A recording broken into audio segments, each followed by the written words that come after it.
Good evening, ladies and gentlemen. It's your host, Raul Infante, here with Taking Dish Sports. Tonight, we got a special host on. It's actually the number 2 UFC Flyweight of the world, and Sijara Sarj Eubanks. How you doing today? I'm good, man. How are you? Good. I just want to thank you from the bottom of my heart for coming on. It means the world. Today we're gonna be doing an interview specifically for the kids. She's a great role model, so we have a couple questions just so the kids can see what it really takes to become a pro at whatever you want to do. If you have a dream, pursue it. You could do it as long as you keep your heart in. And Sarj has a couple words for us tonight, so please tune in. So the first question I have for her is, Sijara Sarj Eubanks. Who are you? For those that don't know, because the UFC is a growing sport on a year-to-year basis. I kind of got a bad connection there, but I heard who are you and what was the rest of the question? Yeah, that was the question. I just want you to clarify to those, new fans that want to know who you are. Talk a little bit about yourself. Okay. Sorry. Yeah, I want to make sure I heard you clear. Yeah, my name is Sarj. Sarge in charge. I'm number 2 flyweight female in the UFC right now.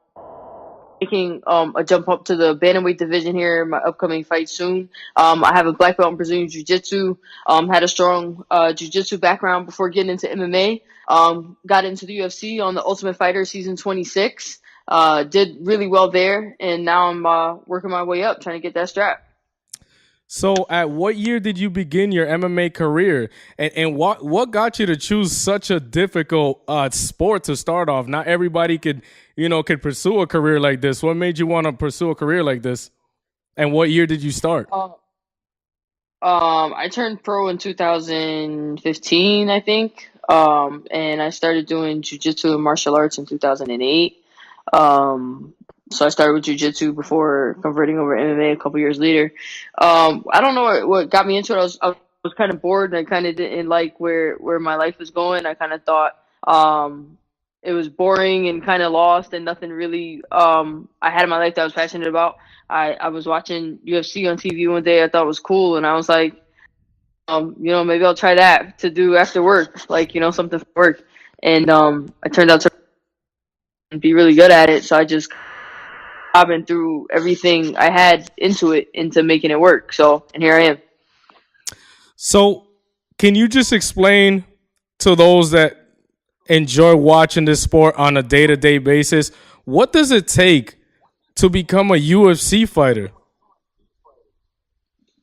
I mean, it takes a lot, especially in the UFC, but to be like really well at any chosen craft, be an MMA fighter or anything else you should decide to be good at.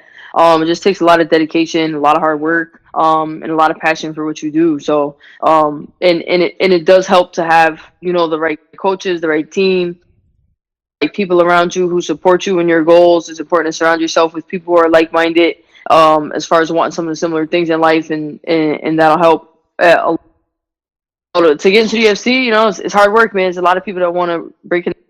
So, a lot of hard. Yeah, which kind of answers the question that I had next for you, and is, what impact does hard work do for you? Clearly, it means a lot, and it's a key component of your preparation. If you mentioned it and part it, and it being part of the reason why you're so successful and getting to the big level. Oh yeah, hard work is everything. It's it's everything. Just putting in the grind, a bit more work than the average person around you, just sort of pulls you away from the pack. And working hard ain't easy. That's why not everybody does it. A lot of people want to take, the chill way out or the relaxed way out, and that's just how most people are. Anything that, even if you're okay at, if you like it and you're willing to work hard at it, you'll probably be better than most other people at it. So that's just with fighting, martial arts, school, work, painting, whatever you decide to do.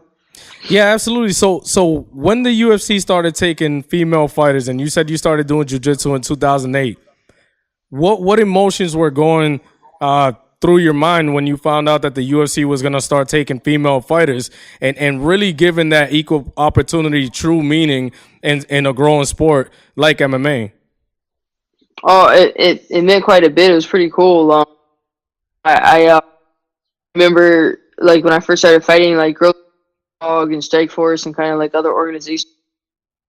Strike Force was the biggest one, and yeah, when ladies like Ronda and Gina Carano and Cyborg those barriers down, it made it more. It made it fun for me too as a actually make a living at this. I kind of man, I'm gonna fight for scraps and just love what I do. So it's kind of you'll see as women now we can make some good money at what we do now. So for the kids that want to pursue an MMA career, what advice would you give them to head into the right direction? Um, Same thing I've been saying all night, man. You gotta work hard. You gotta Yeah, yeah. put your nose to the grind. You gotta go to the gym. So I have the gym and So a big thing that I noticed from working with kids is that kids have a tough time, when they fail at something. They seem to, really keep their head down, and it takes adults and mature people to give good feedback in order for them to, come back to their baseline and being happy again. What positive outcomes could come from having, let's say, a bad day in training camp, or after a loss, because losses are something that people don't prepare for, but it happens to everybody. So as I stated before, what positive outcomes could come out of that? a ton of positive outcomes. I've learned more from my losses than I have my wins. Losses kind of your realer self, kind of makes you dig deep and look at yourself in a different kind of way. It's easy. It also kind of looks at your circle too. Like lots of people stand around when you're winning. Like kind of look to see who really got your back in situations. Like you kind of look deeper in yourself, and it losing forces you to, or having setbacks. I don't even like to say losing, like having setbacks, having drawbacks, Right. allows you to sort of double up on the passion that you have to get to the next level. Like if you can, get knocked down and still have that drive and that dig and that tenacity to get back up again, winning so much sweeter. To have a couple of knocks, it makes reaching the finish line or reaching the next level up cooler. Knocks trying to get to where you're going. Yeah. I also agree with that. So if you're ever having a bad day, is MMA your way? I want to say like a crutch that you could lean on to maybe clear your head and just push through it and again have a positive day or just positive thoughts moving forward. I mean, yeah, martial arts has been everything to me as far as like clearing my head and finding a place of peace. And yeah, like I wouldn't even say crutch because if I'm having a bad day or whatever, I go to the gym. It's not. It's like a juice. It's like yeah, like I Right. can go from having a bad day to being like ready to rock and roll like a pre workout. Like Right. that. So and I think this is true for all kind of physical activity. I think kids and even adults could benefit well from having some kind of physical activity in your life. You don't gotta want to be a UFC fighter to in sports and to find a place in somewhere that's not stressful. Yeah. I agree. So as the number 2 flyweight in the world, are you gonna get a chance at the belt soon? Because we know that you were excited for the November 3rd event, and that fell through. Is that something that's gonna be coming into fruition in the future?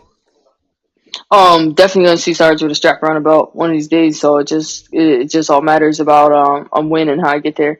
I'm actually going up to for my next fight, so I don't know how title shot is gonna come back around. Just gotta keep working, keep training hard, and my time will come.